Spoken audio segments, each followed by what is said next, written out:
Praise be Jesus and Mary.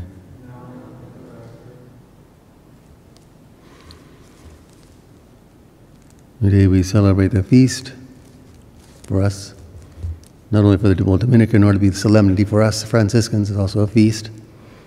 We actually call him Holy Father Dominic, probably because he was the first cord bearer of St. Francis. He and St. Francis were friends, and after having gone to a holy prelate and been interviewed by a prelate, St. Dominic, after they came out of that interview, St. Dominic asked St. Francis for his cord. Having seen such great humility in St. Francis, he asked for his cord, and St. Francis gave it to him. But also by the fact that he too is the founder of a great order, known as the Order of Preachers, or a name for him, the Dominicans. One of two who are known as mendicant orders. Those orders which beg for their own sustenance. They go out. They live in community. They work together. They pray together, etc. But they go out and they beg for their sustenance. The other order, of course, being the Franciscans.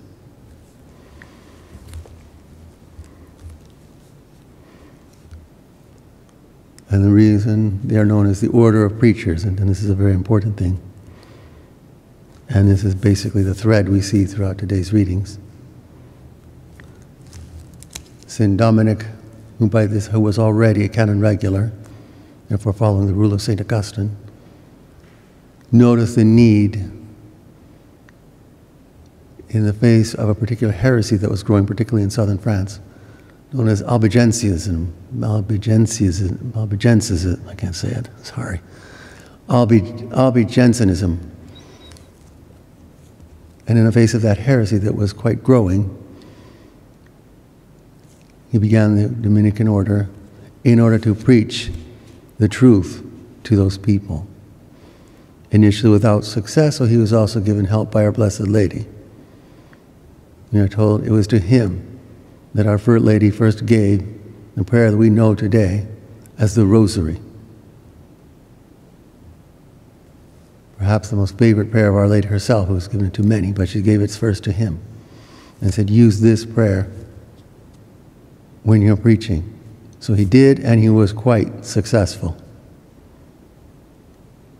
And that is what is handed down into us today. And it's so important today in time when there's such a serious need for us to tell the truth, to preach the truth, to bring the truth to the people.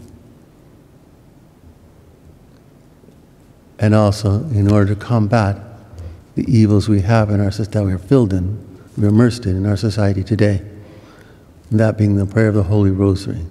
And Our Lady down through the centuries has pleaded for us to pray. She told the children of Fatima, each time she appeared to them, pray the Rosary every day. And as we know, they most certainly did for the rest of their lives. Actually, they would pray many rosaries every day. How it is needed, and we must give ourselves to it too. Pray constantly. You see, Our Lady, Mediatrix of all graces, can and will help us. She wants to help us. She's there to help us. She's waiting for us to turn to her and ask for that help. And so she pleads with us to pray the Rosary. And we have many examples down through the centuries of its great success. Particularly to give us that strength to be able to go out and bring the truth to the world, which so desperately needs it today. Let us, then, following the example of St. Dominic and through his intercession, seek that strength, that grace from our most Blessed Lady. And pray that Rosary every day and seek that courage to go out and bring the truth to the world. Praise be Jesus and Mary, now and forever.